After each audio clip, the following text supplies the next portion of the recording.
What is going on? This is Tyler Smith with Intrinsicus. Glad to be back after another hiatus. I apologize, guys and gals. I just kind of go through these ups and downs. I get busy with my work, then I come home and go to sleep. I need to get my life together. I really do, and I apologize because I'm not that big of a channel. I don't have the luxury of taking weeks and weeks off and coming back to a big following. I have to keep the followers I do have interested, so you don't forget about me, so that way you can like, share, comment, and subscribe all these videos that you hear. Today, kind of something that's been on my mind is the question I get a lot: what can I do, or what can we do, what should we do? And I look at things like the DailyWire, and they have their movie section now. Shout out to Ben Shapiro and Jeremy Boring and the whole crew for Terror on the Prairie, and shout out to Gina Carano. I think she did a wonderful job.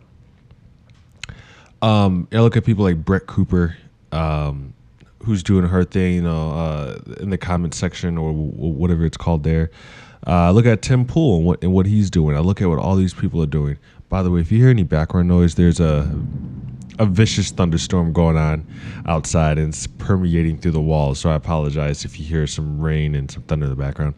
But as we're saying, you have people like Tim Pool, Luke Kukowski, the Quartering. Who else is a good one? Besides Matt Walsh and Drew Clavin, Slightly Offensive. You have all the Lauren Chain. You have all these people who are doing something. The question still comes about what can we do, or what should we be doing? And I think that's such a beautiful question, because the conservative movement has been taken over by the live and let live kind of ideology or mindset, where he said, hey, do whatever you want to do in your house, just don't bother me. Well, I mean, yeah, that's great for, if the other, not opposing ideologies, but the other ideologies in your country also have a live and let live mentality. What we have is this other ideology that's saying you must agree with us. You have to agree with us. And it reminds me of what Catholics and the Christian church did in the 18 and 1900s. And I think I talked about this in other episodes. And if I offend Christians, I offend Christians. By the way, I believe in God.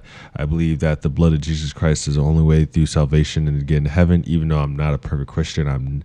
Do I sin? And do I have my problems? Yes, I do. But for the record, Jesus' blood, in my belief, Jesus' blood is the only way that you can, receive salvation. And his death on the cross is what gives us that hope. Now, that doesn't mean that I am vehemently against Jews, and it doesn't mean I'm vehemently against Catholics or vehemently against Muslims. That's just my belief. But I understand, and I understand all Abrahamic religions and denominations. Don't agree with all of them, but I understand them all. So that's where I come from. So when I say that what the left is doing is similar to the Christians, when Christians were taking this moral authoritarian stance of, you're going to hell, your skirt's too short. And I think, I really did talk about this in the previous episode. But, when the Christians did, if you're going, if your skirt's too short, you're going to hell. Oh, sodomy, you're going to hell. You lay with a man, you're going to hell. You better repent. Repent now. Oh, and by the way, put some money in the church bin. Here we go. Tithes and blessings. Guys, if you want to hate me and leave nasty comments, if you want to say what you want to say, we all know there's some pastors who go, you're going to hell, and through me, and through my prayer, and through the congregation's prayer, we'll get you saved. But you got to believe in Jesus. What you do? But go ahead and go ahead and put some money towards the church, the building fund. I ain't see one new doorknob on this church, right? Okay, guys. Now I'm just venting. Here nor there. They're doing that same type of thing, right? If you do not agree with us, if you don't use these pronouns, if you don't do this, if you don't do that, if you're not green enough, you're a sinner. But at least in the Abrahamic religions, there's a path to salvation. There's a path to salvation for Muslims. There's a path to salvation for Christians. And there's a path to salvation for Jews. There's at least a path of salvation. And I think the reason why there is a path of salvation is because we believe in something greater than ourselves, outside of ourselves. There's a heaven. Jews they believe in something a little bit different, but we believe in a heavenly Father that is outside of us, right? So that is who we are accountable to, and that is what makes us. That's what makes us, I would say, I don't know. That's what makes us different in the sense of having a pathway to salvation. For these leftists, and when I say leftists, I want to make sure that there's a distinguish between liberals who are just kind of like, hey, let's have some liberal policy, let's not be so uptight, versus you're not green enough, you're canceled, you're banned. Oh, you said a naughty word on Twitter, you're banned. Ban him or her or they, whatever. So that's the main difference, because these people are atheists, and they don't subscribe to a higher power. There's no pathway to salvation. There's not enough apologizing. There's not enough prayer. There's not enough asking for forgiveness. There's not enough kneeling down to the powers that be that will ever forgive you, because there's nothing greater than themselves. They themselves are God. I forget which Christians or Abrahams will call it pagan. I want to say it was the first wave of Satanism. Do what thy wilt. I believe that's with Aleister Crowley. The first rave of what we call Satanism today. They had the motto, do what thy wilt. These people are their own gods. If you listen to some Satanists today, they'll say that we are our own gods. Obviously, some of these leftists are not Satanists. Of course, they're not. What I'm saying is that they have this ideology where they are accountable to themselves. Sometimes they don't even believe they're accountable to their country, right? Like, they'll commit laws and they'll be like, well, what about this other thing over here? And I shouldn't be held accountable because it's something that happened 20 years ago. Like, these people do not even believe they should be held accountable to their own country, their own state, their own municipality. So that being said, there's no pathway to salvation. So now that we understand that, now here comes the question of what can we do? What can we do? What should we do? What can be done? And step one is we have to stop being afraid to speak up. We have to be proud of who we are. If you're a Jew, be a proud Jew. If you're a Christian, be a proud Christian. If you're Catholic, be a proud Catholic, Protestant, Presbyterian, Methodist, whatever, Seventh-day Adventist. If you're a Muslim, be a proud Muslim. Be proud of who you are. That's number one, because again, at the end of the day, the First Amendment says freedom of religion. You shouldn't feel shunned or bad about what you do. Now, if you're someone of the Westboro Baptist Church, I think you and the FBI are going to have some conversations, right? I think there's going to be some conversations between you and the FBI or someone in the DOJ. If you're a part of the Westboro Baptist Church. And for the record, I do not condone anything. I'm gonna say it again. I do not condone anything. I do not condone anything Westboro Baptist Church does. If you're a radical Islamist, I think you and several members of the American intelligence community are going to have some conversations, right? But other than that, as long as you're not a radical looking to commit terrorism, you should be proud of your religion, right? Just as long as you're not harming no one else. And the same thing is someone's a Satanist too, right? If you're a Satanist and you're not hurting no one, you're not hurting no one.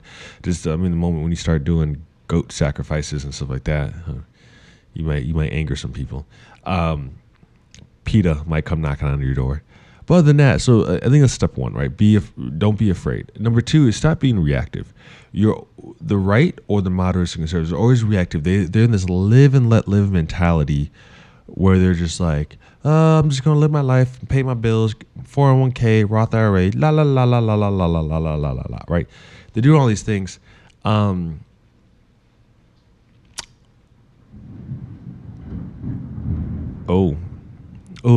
got big thunder. Oh, big thunder, big lightning. Oh no, hopefully the power doesn't get cut out. Where was I going with this now? That thunder scared me for a second. Yes, stop being reactive. Everyone's like kind of like 401k, Roth IRA, passive income, trying to live my life, trying to put food on the table, la la la la la la la la la. And then Fox News, breaking news, 5 p.m., la la la. Or like CNN, breaking news, blah blah blah. MSNBC, blah blah blah. Did you hear what the president said? Did you hear what the secretary or so-and-so said? Did you hear that some Disney people got arrested for this? And then you're reactive. A part of being proud is also, showing, showing who you are and then making a community about it. So some things that people are doing, they're making. Sorry, getting thunder, guys. So some things that people are doing, they're making pods, right? Homeschooling, they're doing pods. That's one way, right, to be proactive and stop being reactive, even though it's still reactive because it took decades for us to get here. But still, they're going above and beyond instead of just complaining. We need to be proactive. We need to uplift voices we like. So donate to Tim Pool, donate to Brett Cooper, not donate, but like subscribe to the Quartering, Lauren Chen, Tim Pool, if you like the centrist, moderate, kind of really leftist, whatever type. Donate to them or subscribe to them. The DailyWire, Steven Crowder. These people uplift them. At the end of the day, money allows for speed. Money is fuel. Currency is fuel. It allows people to do things faster. But the minute someone does something that you don't like, hey, pull your money. Also, something that we need to do is have a collective voice. Again, the centrist, moderate, right type, they have this super form of individualism. They kind of just want to like get tucked away in their own house in their man cave with their she shed and just hide away.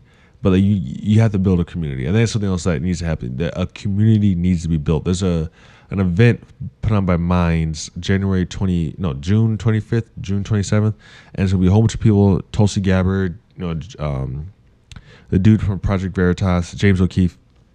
They're gonna be doing this event where they're gonna be speaking, about free thought and free expression. Steven Crowder is doing a tour of a stand-up comedian tour, right? Stand-up tour. So we have the opportunity to build communities, right? So you have your Black Hat conventions, you have your Comic-Con conventions, you have your aerospace conventions, you have all these even data science conventions, right? People they rent out these conference centers and they have conventions. Why isn't that happening? Whew, that was close. That was the whole room just lit up. Oh wow, that was a big one, guys. I don't know if you heard that one. The whole room lit up. Again, we have all these things, all these conferences going on, but I don't see moderates making their own. The gun community does it, and they'll do it. It's time for us to do it as well. So and again, these are not absolutes. These are just some things you guys should think about as you're doing this. Also, start understanding history. A lot of us, they really go, well, we're not racist. We're not the ones who did this. Yeah, that's true. Doesn't mean someone else didn't do it, though. And because what the left does, they just generalize history. They go, oh, all white people in history did these things. Like, no, not really. Oh, white people in the 1900s were racist. No, not all of them were. All right, they'll generalize, say all white people are bad. They'll generalize, but then they'll contradict themselves by pulling out 1 or 2, 3, 4, 5 names. Say, but these are the good white people. But 2 sentences ago, 2 paragraphs ago, they just generalized saying all white people are bad, right? They tug on the heartstrings. So I think one thing is you need to understand history, understand how we got to this point, understand that a series of events happen. It's not just one day we woke up and some magic magician sorcerer snapped his fingers or some witch snapped her fingers and made this terrible thing. DailyWire has a really good docuseries called The Enemy Within, and it talks about China. It talks about how China has infiltrated our culture. Once you start to understand that, right, as a political commentator, as a person who actually cares about politics, a person who actually goes out and debates people, understand what China did, understand what Russia did, understand what Iran and the IRGC is doing. Understand history, because once you understand history, you understand where these seeds come from. Again, it didn't happen overnight where black people were pissed off at white people. This has been brewing for decades.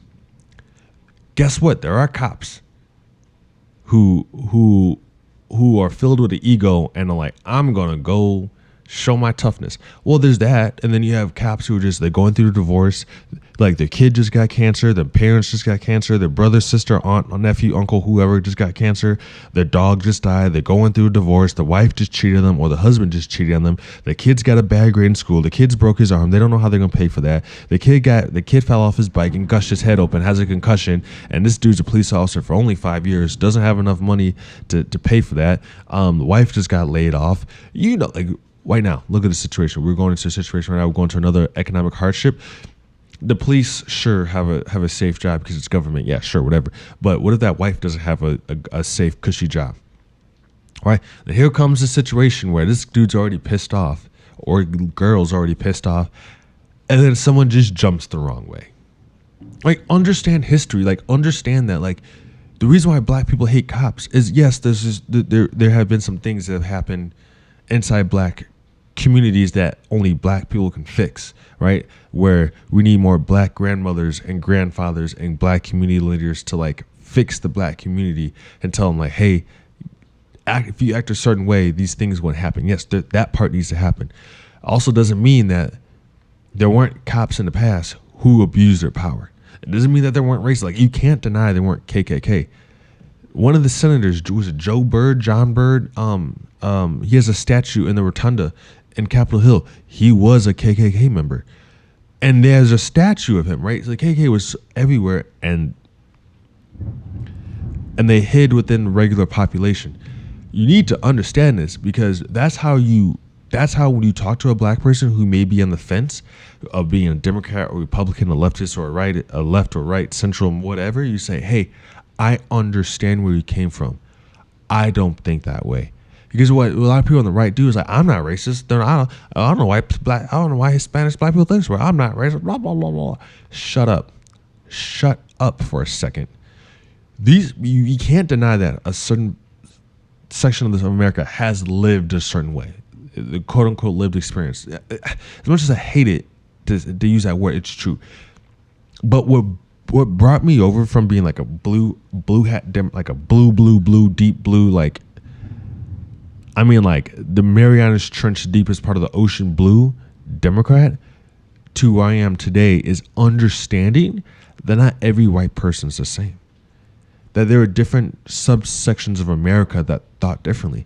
And just because someone from the north and from the south or from the east or the west or wherever might look similar because they have similar Polish, Irish, Scottish, British, German ancestry, doesn't mean they think alike. Right? You could take two Polish people, put them in Chicago, and after 3 generations, they may think differently based off what they lived. Right? And it took someone sticking their hand out saying, not all of us think this way. I can show you. And I go, oh, you actually judge me based on my character and who I am, not on the color of my skin. Oh, I actually like that. I really do like that. All right. Then over the years, I've gotten more and more. I've learned more and more about this, this type of idea of living, right? Okay, so with all that being said is like we need to understand history, because once we understand history, we understand where some of these people are coming from, and you can start pulling people either onto the fence or pull them off the fence into your side, right? The people who are already like 100 meters off the fence, good luck, right? Unless they come to the fence themselves, you're not grabbing them. But the people who are kind of like, I have questions, and they start walking up to the fence like, what's on the other side of the fence? And then all of a sudden, you may be able to tell them something or at least understand their pain, and they go, you know what? At least this person hears me out, and they crawl, and then they start climbing the fence. And after a while, you may get them either on the fence 50-50 or onto your side. Right? And I think that's what needs to happen. There needs to be more reaching across the aisle. Now, and that's for my politicals, right? That's for the people who are making YouTube, Rumble, whatever videos, Odyssey videos. Those are those people making those type of videos, right? Who are like Steven Crowder. Like, I think sometimes he goes too far, right? I think sometimes he's too entrenched in his side, and he doesn't reach a hand. He goes, well, look at your side. Look at what they're doing to you, huh? Sucks, doesn't it? Well, yeah, no crap, Steven, no crap, crap. It sucks. Of course, it sucks. But what are you doing to pull them onto your side, right? I look at people like Ben Shapiro. Some of his stuff is kind of like it's more so accusatory. and some of it's like trying to reach a hand. People like Michael Knowles is a little bit better. The quartering's a little bit better. Tim Pool is definitely really good at it. Seamus Coughlin on Tim Cass is I think he does a really good job at trying to reach that hand over there, because that's what needs to happen. You need to reach a hand, but to reach a hand, you need to understand history. Okay, off the politicals. Everyone else who's just 9 to 5, 401k, Roth IRA, I'm trying to save money and trying to have a retirement account. To those people, just listen. Don't dismiss. Certain things have happened. The reason why Democrats have gotten such a stronghold in minorities is because so many people on the right who have a live and let live mentality go, I didn't do it, so don't blame me. And as right as you are for saying I didn't do it, don't blame that. I mean, that's a factual statement. Why? I didn't do nothing. Why are you blaming me? My grandparents didn't. My grandparents, my great grandparents weren't slaves. My great grandparents came from Ireland in the potato famine. Why are you blaming me? Just stop for a second and listen. Just imagine what your grandparents went through, or great grandparents, when they came here from Ireland through the potato famine. They weren't liked. There were many people who were quote unquote prejudiced racist towards Irish. They were prejudiced racist towards Italians, prejudiced racist towards Eastern Europeans. It took time and generations for those other countries in Europe to be accepted into American culture. As sad as it is, right? Because you understand, it was the Dutch, the English, and a couple other people who came here originally. It wasn't until the 1900s till the Italians and the Irish came here, and they weren't accepted as first, especially Sicilians, right? And what do? They made their own little enclaves. It took generations for them to be accepted into American culture. So like if you're just that person, 9 to 5, 401k, Roth IRA, trying to put food on the table for my kids, and you're from an Irish or Dutch, Irish or like a German or a Sicilian background, just think what your great grandparents had to go through just to be incorporated into American culture. So for those people whose struggles are a little bit more recent, because it is like these struggles, you can't deny them. They have happened. Right, and then those struggles are used as propaganda to influence everyone else's mind. So there's people who have went through certain things or have seen certain propaganda. Understand that there are seeds of truth, and that some bad actors have taken bad events and used it as propaganda for voting power and changed these people's minds. You just need to stick out the hand and say, "Hey, brother, hey, sister, I'm sorry. Let me show you that I'm not racist. I care about what's inside. Just." Hey, don't look at no one else. Look at me. Trust me first, then trust another white person. Trust another whatever. Whoever it is. Trust another Asian person. Look at me. Look at me. Am I treating you wrong? Well, no. Hey, you've known me for a year. Have I ever judged you based on the color of your skin? I've always given you money if you need it. I brought you to my house. We broke bread together. Have I ever done you wrong? Well, I guess not. Hey, here, grab my hand. That's how you build trust. That's what brought me over from deep blue to where I'm at today. And someone going, hey, I haven't done nothing wrong to you. Oh, I guess you haven't. And then my eyes are open. I'm going through an emotional crisis. I'm like, everything I know is a lie. What? I'm like, everything I known to me was a lie. Oh, there's some bad white people and there's some good white people. There's some bad black people and there's some good black, blah, blah, blah, blah, blah. And then I learned history. I'm like, oh, a lot of this is nuanced, right? School doesn't do a good enough job of teaching us the nuanced history. It's these 7-second sound bites. And in the year 1864, what happened? What year did Abraham Lincoln sign the Emancipation Proclamation? Like that, we don't teach nothing in school. You testing a kid on what year did Abraham Lincoln sign the Emancipation Proclamation, or what important document did Abraham Lincoln sign, right? Doesn't teach a kid nuance at all. So understand that, people, right? So understand history, understand how we got to here, understand how people, including nation states, China, Russia, Iran, all these other people, learn how these other countries can use the faults of America and turn it into propaganda. Then also learn how people in America can turn faults of America into propaganda for voting power, right? China wants to overthrow us, so they have a purpose in taking us down. And some people just want voting power. So we need to understand that. That's something that we need to desperately understand.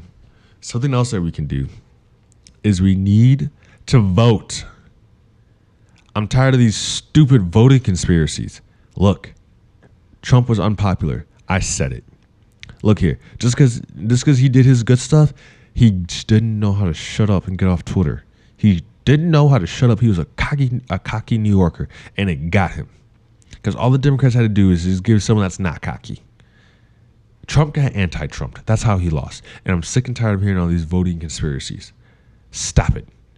Vote. Y'all did it once in 2016. Now you do it again. Because guess what? Someone who's scared can always run faster than someone who's angry.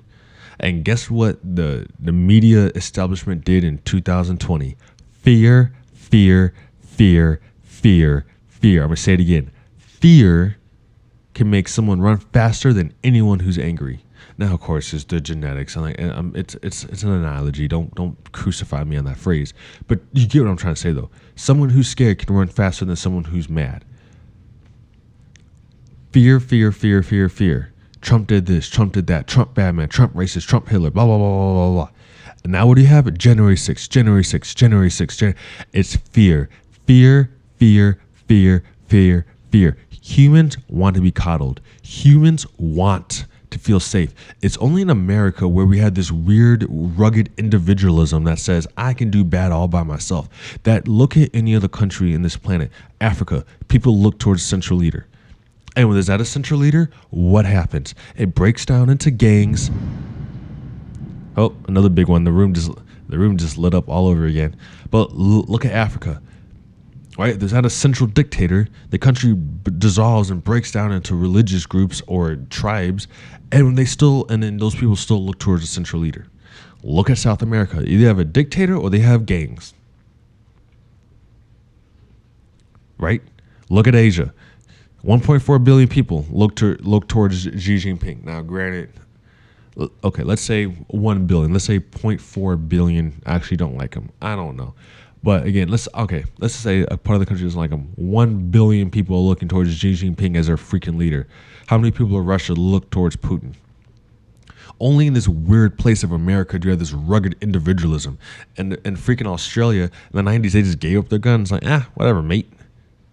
Where's the rugged individualism in Australia? Don't worry, I'll wait. Where's the rugged individualism in Canada? Oh, wait, it's only the people hunting freaking elk and moose up there. The ones who live in a cabin and their closest neighbors 3 miles down the road. Because everyone in the cities isn't that way. Look at America. You have hive mind in these cities where people do not want to be rugged individuals. They look towards the government. Hey, I'm going to give you some tax money, plow my streets, pick up this, take out my trash. America is one of the few places, if not the only place in this globe that has rugged individualism. But that can be very, very, very, very devastating to us because you need to get on vote. You need to get on vote because we have this rugged individualism. You go, I don't need the government. Well, you kind of do because that's the system you're within. And again, back to what I was saying before I went on a tyrant. Trump got freaking anti-Trump because the Democratic Party was just like, I'll take care of people. I just went on a complete sideways tyrant. I forgot where I was going. At the end of the day, if you want this nation to be this nation, cherish it. Cherish the values. Vote. Vote for people. Vote for your representatives. Vote for your senators. Primary out these people who do insider trading. Because if someone else is insider trading, they're going to jail for 10 years. But when Congress does it, they're fine.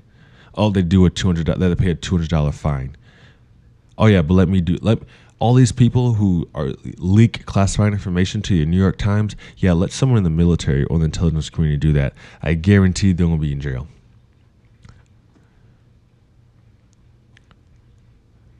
Vote for your people. Vote for your mayors. Vote for your governors. Vote for your representatives. Vote for your state legislators. Vote for your senators. Vote for the presidency. Trump got anti-Trump. All they do is give someone who wasn't Trump. And what happened? Someone who wasn't Trump got in. And Trump still had his faults, don't get me wrong. But if you want to see the institutions of America get better, you need to hire better people that are going to bring in different sets of talent pools. Because if we keep having a situation where, hey, I graduated from Harvard or Yale, Stanford, Brown, wherever, and now I'm going to go do my internship on the Hill. Okay, my internship's over. I'm going to go be a political aide. Okay, now that I'm done being a political aide, now I'm going to go work in the staff office. Okay, now I'm going to work in the staff office. Okay, 20 years later, hey, I've been in D.C. all my life. I'm ready to be your senator. Yeah, but you haven't lived a lick of your life in this state, homie. But people will vote for me anyway. So before this gets too long, I that's kind of what this video is. Just what can you do? Just guys, Rome wasn't built in a day. Rome didn't fall in a day either. It takes baby steps. We can get there. Be peaceful. Do not be violent. Violent is nothing that we need. It's only going to make our lives worse. It's only going to make your lives worse. Do not be violent. Be peaceful. Just go out, shake more hands, help more people. Help more people, guys. Like, just don't talk and preach. Help people. Reach out a hand. Like, let your life be a shining light to others. Like, oh, Democrats talk a good game, but they never help nobody. And here's this dude who I think is a Trump supporter or is a Ron DeSantis supporter, and he's out here cleaning up trash. Or you ask him for help, he'll give you help any day of the week. That is what you need to do. Because a lot of people say they're good to feel good, and they're like this religious elite in America. They're like, oh, I'm good, I'm pure, and they're not. They're just these hoity-toity deacons and priests and bishops of this new religion that it's not even a religion, this is atheism, and they just sit and they say they do good things when they don't. And now there's people on the left like Tulsi Gabbard, who was a Democrat, who did do good, right? Anyone who is this hoity-toity person who's not being true, get away from them and go back to the regular people. If there's Democrats that you like and they have good policies like universal health care, certain things for education, whatever, sure, be friends with them and empower that. And now if you're a rugged individualist conservative, then be that. But let's just get away from the hoity-toity lighters. Let's primary. Let's vote. Use your Constitution for you, not against you. Because the Constitution gives a lot of power to the government. It does. If you read the whole thing, the Constitution gives a lot of power to the government. The Constitution also gives a lot of power to the citizens. And the citizens don't know that. So it's time to go out, shake hands, vote. And if you're a leftist, listen to me and say, hey, I will never become a liberal Democrat. Is like, I can never become a Republican. Fine. You don't become one. But let's bring back the politics back to kitchen table issues. Instead of these ideology fights, let's bring it back to kitchen table issues.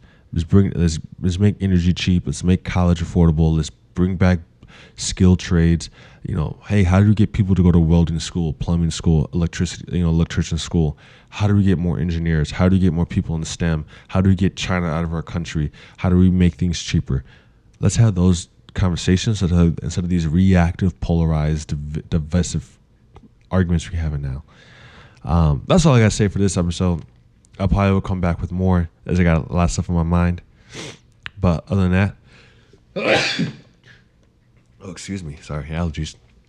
Other than that, this is Tyler Smith signing off. Thanks, guys. Make sure you like, share, comment, and subscribe.